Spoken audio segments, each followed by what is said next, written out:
আওয়ামী লীগ সরকারের সময় শাপলা চত্বরে ১৬০ জনকে হত্যা করা হয়েছিল। তা ঢাকাতে সাঈদীকে চাঁদে দেখা গেছে সামনে এনে নজর ঘুরে দেওয়া হয়েছিল বলে অভিযোগ করেছেন প্রধান উপদেষ্টার প্রেস সচিব শফিকুল আলম। রোববার দুপুরে জাতীয় প্রেস ক্লাবে এক আলোচনা সভায় তিনি এসব কথা বলেছেন।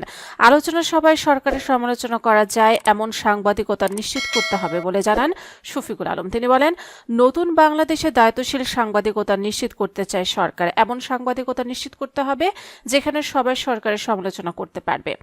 গণমাধ্যমকে গঠনমূলক সমালোচনা করার আহ্বান জানিয়ে প্রেস সচিব বলেন, গত ১৫ বছর সাধারণ মানুষকে কথা বলতে দেওয়া হয়নি। এরই মধ্যে গণমাধ্যমের স্বাধীনতা নিশ্চিত করার জন্য কমিশন গঠন করা হয়েছে।